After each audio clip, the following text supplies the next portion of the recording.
Well, hey, welcome to another episode of Breaking Kayfabe. You can call me Saucy, and I'll call you a friend. And together, we're going to witness another night of some behind the scenes commentary and some insider knowledge. Tonight, we've got a very special guest on the show, the handler of Molly Hatchet, the operator and host of R Tech Gaming on YouTube. Link in bio, by the way. He goes by the name Rob, and I couldn't be happier to have you back, Rob. I think you've been on my show once before, and you're somebody I've worked with for quite a while now. So let the people know how you're doing. Hi, Saucy. I'm doing all right. Yeah, it's just been a little while. I'm surprised that you'd want me back in the competition, considering last time I pretty much, I was pretty difficult. I'll admit, I was difficult. There were times when I was very confused with some of the things going on with some of the contests, and I was just like, why is it this way? Why can't it be that way? You were just like, dude, I'm learning as I go. And I'm like, okay, cool, afterwards. But, it was like beforehand. And then I'd calm my tits. Yeah, no, So, if I can comment on that for a second, you're absolutely right. The first time through with the World Series of Wrestling, we were just kind of making it up as we went along and trying to react to some of the feedback that we were getting. And I was certainly happy to have you as part of the competition. You were one of the finalists on the show. Congrats for that. Some very good work. I think you actually won one of the events, one of the individual events. So you certainly deserve to be there. And I'm happy to have you back. Honestly, I'll take anybody back who really wants to be part of the show. To me, that hunger to participate is more important than anything else. I just want people who want to be there, and you seem to be very interested not only in this project but in a lot of the other projects that are going on in the efed world right now. So I think maybe now is a good time to talk about what you've been up to with Molly and with some of these other projects. I want to give you the platform here to brag and pat yourself on the back. well, not a whole hell of a lot to brag about. Some things went down, lots of negativity. I won't get into specifics or details. It was all over my timeline at one point, and it was shortly after the first World Series that some things went really bad for me. Right now, the only thing I've got going on with Molly is maybe a one-off match in FCW coming up, and she's a GM for Kingdom Come Wrestling, which I just figured out what I actually have to do in that role now, because for a moment there was confusion. But as with all things, when you jump into something new, there's going to be confusion. Yeah, things just weren't adding up right, and even Molly's whole future story that won me the final competition no longer is valid, as a lot of things did not pan out like I thought they were going to pan out anyways. So, Well, yeah, that's okay. You write with, I think everybody writes their pieces with the intention of them coming out a winner, right? So how many times have you had to, adjust your approach to your story? I think that's a skill that handlers need in this hobby, and maybe all athletes really need is, what do you do after things didn't turn out the way that you expected them to? So, I'm glad to see you pivot here and to see that you still have a hunger for it. I almost bowed out, and as I said, you had that five-star pentagram. What was the hell was that match thing called? It's a 5-star match for the This Is Awesome men's championship. You had one for the women's, and Right. Molly was originally going to participate, but all the bad shit went down, and I just withdrew into myself and wanted to just kind of get away from all of it for a little while and decompress what the bad things that were happening to me at the time, both online and on a personal note. I mean, I finally have broken down and gotten some medication to help me, because I found myself no longer able to cope with my problems. And I'm trying to learn more and trying to get more information on how to best,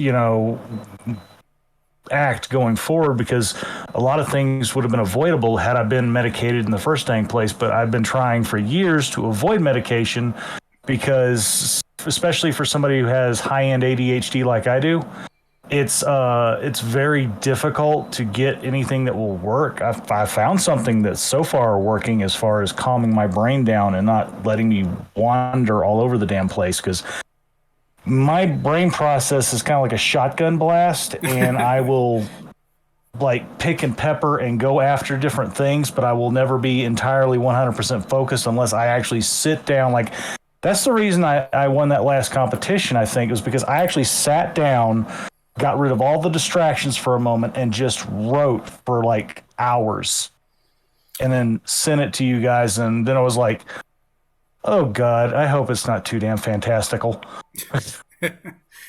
But I was taking a lot of elements and cues from all over the whole competition, like that even though it wasn't a time travel car, the word time and space was in the description, so a lot of us kind of ran with that, I think, wasn't it? Yeah, well, yeah, you certainly weren't the only one who took that approach. The writing prompt for that event was you're writing your Hall of Fame speech. So with the assumption that every wrestler is going to make the Hall of Fame, how would you talk about, their career and the legacy they've left behind? So it was part of the requirements is you putting yourself in a future position and commenting on basically the dream career that you've always wanted to have. So I think you really nailed it. And for anybody who's involved with the World Series of Wrestling and goes on the forum, they can read that piece. And I hope it's okay that I direct traffic your way, Rob, but it really was, it was a great piece. And whatever approach you took in that match, I know it was a lot of pressure on you for that event to get the piece that you really wanted, but it just delivered. It was so good, and you deserve. And there were so many. You bring up a point about the pressure. I'm sorry to interrupt, but you bring up the point. I remember having conversations going, I can't do this. I can't do this. It's too much. My brain's dying. And you were just like, nah, man, it's cool. Just do what you got to do. It'll come to you. Something like that. You were telling me advice like that. And a couple other people were in there too, which was really cool about the competition. There are some very supportive people in it. Like Lexi Gold, she was chanting everybody on to the point where I was like, when she got dumped, I was like, we're going to riot. We didn't quite riot, but I was like, I was threatening that we're going to riot if she gets kicked out again. And she got kicked out again. And I felt so bad. That's absolutely awesome. The spirit of the show is that essentially is working together to elevate everybody on the show so that everybody has a positive experience coming out of it. It's natural as a writer and as a competitor to have self-doubt and to feel pressure, to have anxiety, to have feelings. That happens to everybody. So when people approach a Fed head, who I was the Fed head in this case, and there were several people who said, I'm not sure I'm going to be able to deliver on time. I don't know if I'll be able to do what I want to do. And the response is, hey, if you get it done, great. If you don't sweat it. Take care of you first. And if you're able to find a way to get it done, that's great. Lean on other people if you need advice. And I think as a group, we really did a great job of supporting each other. And I hope that everybody feels that way. Yeah, even a couple people in the competition who didn't necessarily like me were kind of cool about things too. Yeah, it was kind of neat. I don't know how they'll feel now because I've given a couple of them extra reasons to dislike me, but it comes with the territory. I think what you're going to find is it's a clean slate. You're back. Everybody's starting on an even level now, and it's about what you can do next. So it's nice to have that opportunity and to not have your past chase you around, right? But as far as I'm concerned, all sins are forgiven coming into this next season of the World Series. And I promise I didn't set up this episode just to hype that show, but Molly, Hype it. I'm very happy to have you as part of it. So I hope that you're excited, and I hope it's a good experience for you. Well, I thank you kindly for having me, lad. That's Tell the me, closest I can get to a feminine Scottish. I'm sorry. you're better than I am. I'm not even going to try to do an accent. I've been told I have a southern accent, and I cannot. Oh, so you think you talk with a southern accent, do you? I've been told I talk a little slow, which if I Well, talk any faster, I don't think my mouth can keep up with my head here. So uh, I want to change topics here. I want to make sure I get to everything because we only have a limited amount of time. Tell me yep. about the YouTube channel. Tell me about Artech Gaming. How long you've been doing that, and what is on the horizon for you. Well, the channel itself has actually been around since like 2009, 2008, but I only seriously been pursuing it since 2017, 2018 ish. And it's mostly just me playing different games, usually Doom mods. That seems to be like what everybody wants to see me play on that channel for some reason, even though I want to play Cyberpunk and I want to play a couple other things. And I'm dabbling in Rust and thinking about playing some Rust on it. But every time I play something other than Doom, it tends to get low hits. So I don't know. I don't know what the deal is with that. I'm figuring it out as I go, and it's just me goofing off and having fun. I'm not treating it like a serious job at the moment. I'm treating it more like a hobby because I only have I think 151 subscribers. But as far as like starting out, I think that's pretty good so far. I mean, it takes a while to build an audience.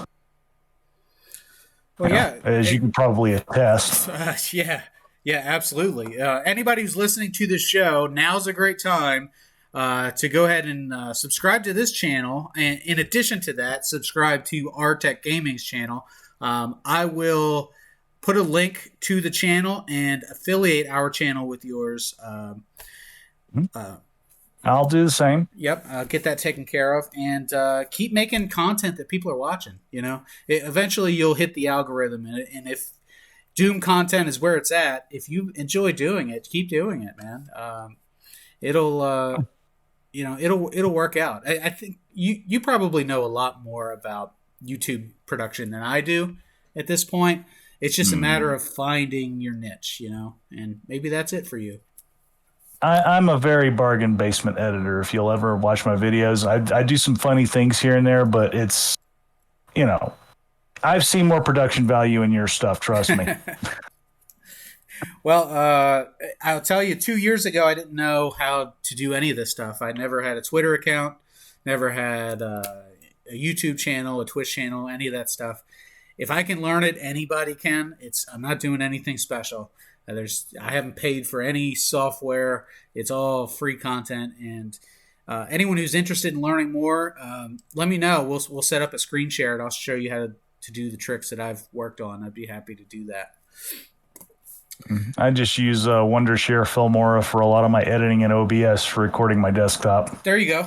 Yep, OBS, and I use OpenShot for video editing. And that's where the magic happens, Although I will say I'm using a much older version of Wondershare for one key reason. I hear the latest one is now doing some stupid stuff where they want you to subscribe to it, even though you bought the lifetime access account, where you're supposed to always get updates to the program no matter what. You pay a lot of money for that, and people are like, or they're no longer going to honor it. And I'm like, well, screw them. Right. Yeah. So. That's a funny thing about this hobby is that people will dedicate hours and hours of their time, but you ask them for $1 and they'll just run away from the product, right? As soon as it gets monetized, people, it's such a turnoff. It's a fart in the elevator. Well, I have no problem paying for something good. It's just that there are people that have paid for these lifetime subscription accounts that are no longer getting it honored, and I'm just like, well, give them back their money then at the very least if you're going to do that. Yeah, they should be grandfathered in. That makes sense. Yeah, something like that. You don't have to offer it anymore, just the ones that already have it, honor them. Yeah, I hear that. Yeah, I think But that the goal is for all of us to find a way to monetize content, and yeah, that may be preferably a not without monetizing our audience. correct. Yeah, so that's why you'll see things like some ads on if you watch the Twitch stream. We do have ads on the Twitch stream. Eventually, if I think you had to get 1,000 subscribers on YouTube before you can monetize on YouTube, and then you can Mhm. add some ads in there. But what's an ad? It's a couple seconds of somebody's time. It's you're not. And usually It's it's not a big skipped. ask. Yeah, exactly, and it gets skipped. So there you go. And it's like sponsor spots in some YouTube channels. I'll watch through them just because I support the channel author. Sure. But there are some that just get really obnoxious, like Jay's 2 cents with his iFixit ads. They sometimes get aggravating to me. Right. Yeah. iFixit, and to interrupt this one with more iFixit. I'm still waiting for Raid Shadow Legends to say, "Hey, we would love for you to do a sponsored content on your This Is Awesome videos," but I think we got a long way to go before that ever happens. So for the time being, Yeah. this is just a passion project, and each person who watches the content is, we appreciate you. Thanks for coming by the show. Um, it's shocking that anybody watches the content. I mean, you have 150 subscribers. That's a big deal. Mhm. That's a like that to My me. nephew That's has a channel with like 1,230 wow, subscribers. And he plays a lot of Among Us. Talks a lot wow. about Yu-Gi-Oh and stuff like that, and he's doing really well. I'm like, dang, hats off to you, kid. I've been doing this for a while, and this is all I got. Yeah, yeah. So I wonder what people who are in the efed community are looking for in content. Now I know that your channel is not specifically efed stuff, Mhm. but what kind of content sells? Because we talked about doing a show where we were going to talk about efed drama, and one of the lessons that I learned is that people will watch a video once and then they'll never watch your channel again after that. Like that your drama content doesn't work. So Yeah, you just got to be fun and usually positivity tends to bring people in if nothing else. exactly, exactly, and that's where we want to go now. So on that baseline of keeping it positive, talk Mhm. to me about some of the people that you've worked with that you really enjoy. Let's give out some flowers. Oh yeah, well, there's of course my good friend Griffin Hawkins. I've always enjoyed working with him. Really? Wish Okay. he'd get in on one of these competitions, but he just doesn't want to do it. I enjoy just about everybody that works with me in CEW, which used to be SRW, but it's now CEW. One of my favorite people right now, in particular, is a lovely lady by the name of Lish. She plays Vance Isaac Parker, and you may know him as that insufferable prick on Twitter. But lovely person, really great to work with, has awesome ideas. You just got to be willing to kind of go with it, Sure. and you will cash in on it. It will be a great experience. You just have to be able to work with that mind because, as I said, I consider Lish one of the most brilliant people in this game right now. Really? Okay. She will come up with these awesome ideas that are already like bookmarked out to like 3 months of what she's wanting to do, and she will Nice. explain it to you in detail. I love that kind of a handler where they're proactive and say, "This is my plan. This is what I want to do. This is where it's going to end up." And it's not always about her character getting over, even though a good portion of it, she has to build the character up, or else she can't build you up, because that's the way Vance Isaac Parker works. He's a classic heel. You have to build the heel up so that they can fall and build somebody else up. You Is know? this is this angle fed content? Yes. Okay. So the more that I Yeah. If it was hear our, yeah. about angle feds, the more attractive that concept is, where you can really tell a complete story. You can have the happy ending that you want, and like you said with Lish, the story is there. They know what they want. There's an end goal, and you can foreshadow some things, and you can tease things along the way and really tell a complete story. Um, it's I wish there was others that had that mindset. I wish some of the Fed heads that I recently worked with and ended up having falling outs with had a mindset like that where they can tell me what they wanted out of my character yeah, instead of just kind of surprise, here it is, and I'm like, but it sucked. yeah. It That does. that was It that's been a does. big problem. It feels like a lot of efed is sporadic, and it's made up on the fly. It's improv, which is Mhm. okay, right? The people who are really good at improv are the ones who usually do well. Where that doesn't work for everybody. Some people need a plan. They need a goal in mind, and there needs to be a reason why are we doing this, and how does everybody get over in the process. So Yeah, now with competitive role play feds, it's understood you can't rely on the finish you want. You're going to get the finish that your role play got you. yeah, So you kind of have to plan for two potential outcomes and then work from that. And like with my Melinda Rhodes character in EWC, that's kind of how I've been doing it, and I've just been playing it by ear for a lot and not trying to plan too far ahead because that's what always roasted me in our comp RP feds is I would have the ideas of where I was going to go. But sometimes I wrote that one role play that screwed up the whole thing because I fell a little short next to the other person and it would screw me up and yep, screw up my plan and I couldn't pivot so well because I had it all in stone. In competitive role play, you kind of got to keep yourself open and able to kind of roll with the punches, whereas in angle fetting, it's more about planning. And if you're with a fed head who's a piss poor planner, it's gonna go to shit pretty quickly, especially if they really want to do this one thing over your stuff. And that's the other thing with angle feds. The fed head really should be more of a collaborator than a dictator or a director. hmm, You know, yeah. and You're 100% right. that's the problem with some of the ones I've been in recently is that they are ran kind of like dictatorships.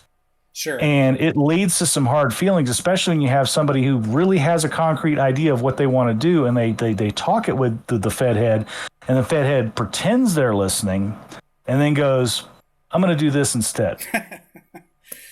That is I don't know if you're a D&D player, but that's Mm-hmm. kind of the GM mindset if you're playing a campaign is that there's a story, and you can either let the players do what they want, which is usually run around town and be murder hobos, or you can railroad them and say, this is the story we're doing.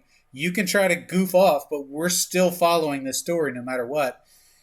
And there's a place for both of those approaches, right? But the players need to know going in that that's what they're getting. I always took the approach of I have a story and an outline of where I want to go, but I try to leave it where the player can figure out how they get there. Yep. And that's more of the fun for me. The journey is the fun part. The end goal, when you finally get to it, makes it much more juicy when you get there. You can kind of direct without railroading too. Like, you don't have to limit their options, but like they pick an option and really, if you don't ever tell them, it's going to take them to the same place. Yes. Yep.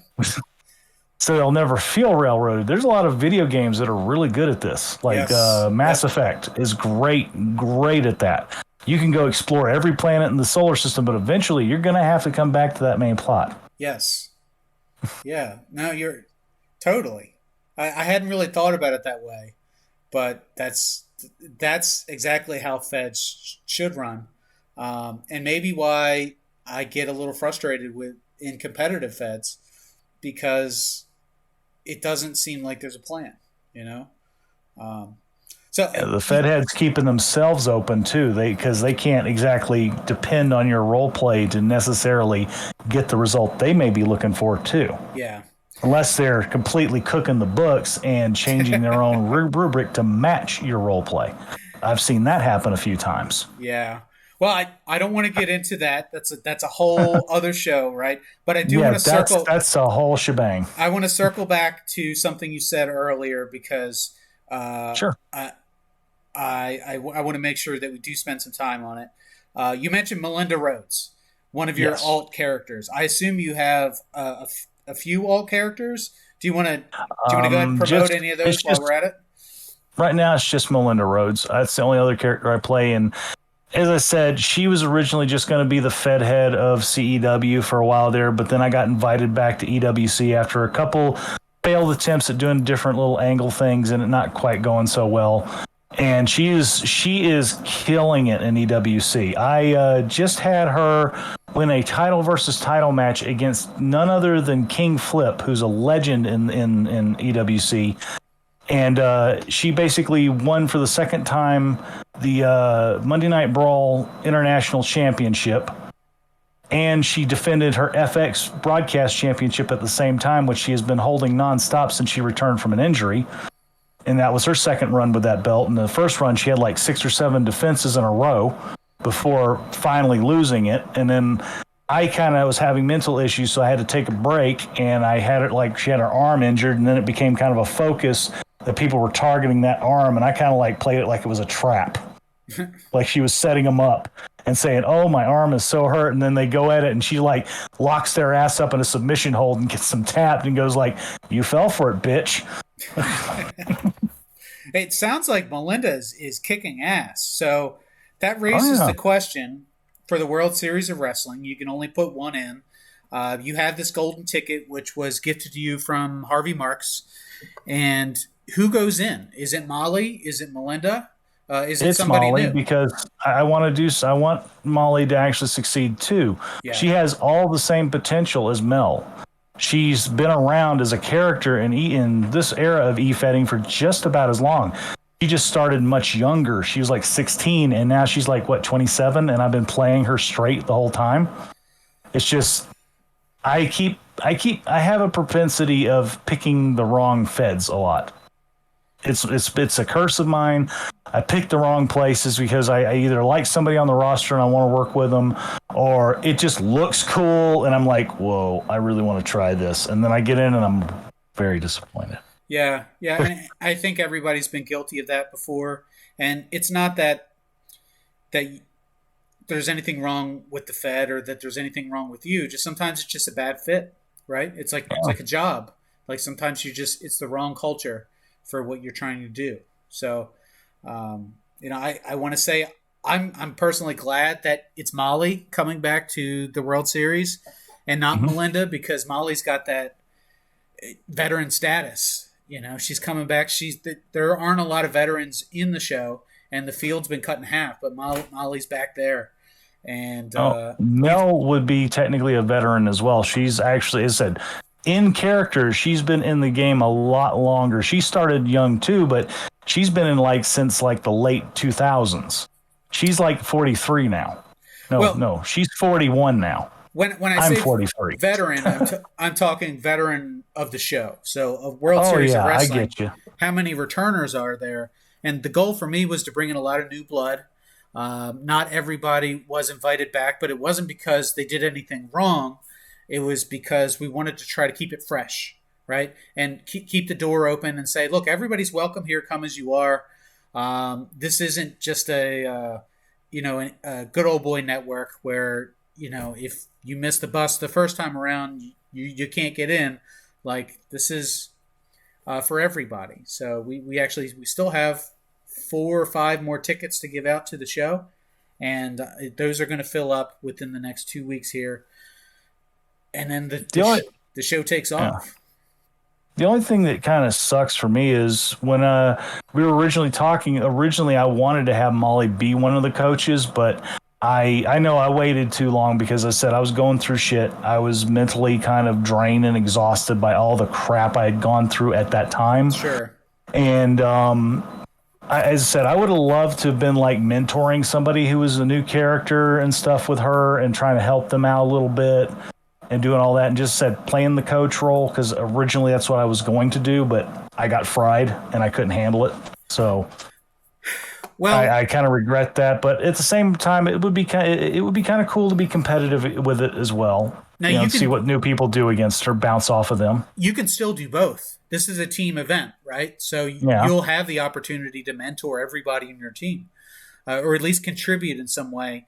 or bounce ideas off of them. It is a team effort, at least at the beginning of the show. It'll probably devolve into an individual competition later, but you're still going to get the chance to do all those things. And have you tried wearing a pompadour hat? And I think Molly might be one of only a few international stars that are involved in the show.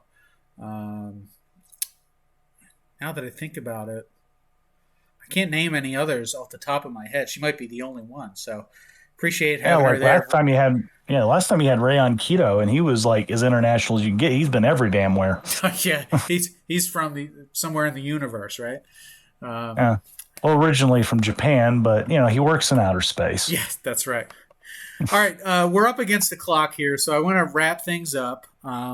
Before I do that, I want to thank you for putting your own mental health out there. I think that everybody suffers from some type of issue every now and then, and there's nothing wrong with having feelings about things, and there's nothing wrong with saying your opinion on something. Me personally, I like it when people are upfront about how they feel about something without necessarily attacking other people.